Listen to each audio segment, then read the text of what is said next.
Okay, this is the hip end of the building. I'm going to walk over into it and show you the connections. Here's your truss with the bottom cord on it. Okay, this piece is labeled, this will be your A piece, connection A1. They both have connection A1 on them. We move to the next one.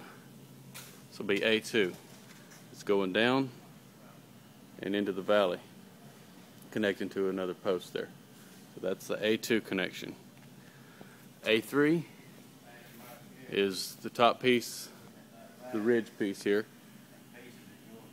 where it connects to the peak of the truss. That'll be your A3 connection. And that truss goes down and forms the valley. That'll be the valley that runs off where the overhang is.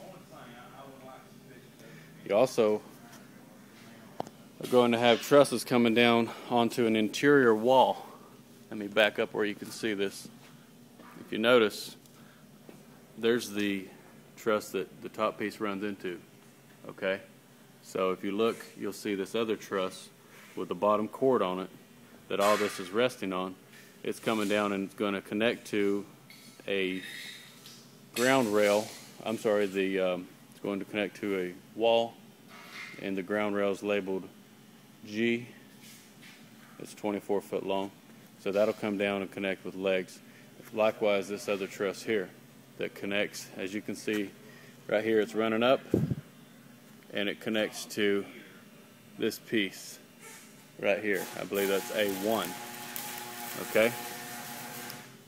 Then this other truss comes down, goes over, and this A2 piece connects in right here. You move over to the edge, and this is right where the valley starts. And this truss does not have a tail on it. This is one of the first trusses that will not have the 4-foot overhang on it. And here's your valley. I don't know if you can get this perspective or not, but if you look side up right there, see where everything's running down, that's your valley. Okay. Now I'm going to move over to the other side of the building here.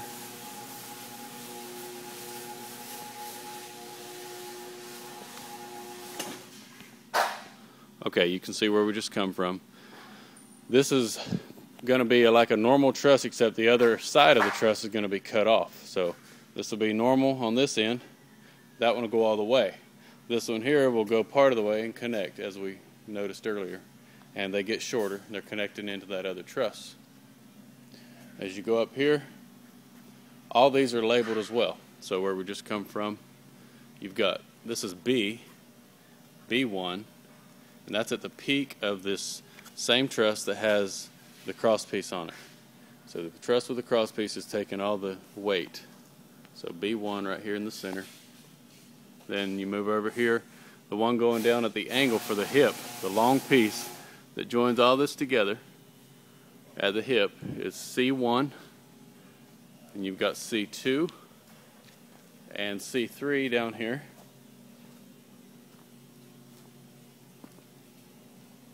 And it continues on down.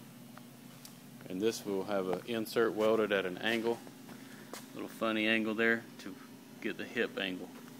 Moving back up the other direction, you've got C5, C4, and C1 at the peak. A lot of connections up at that peak.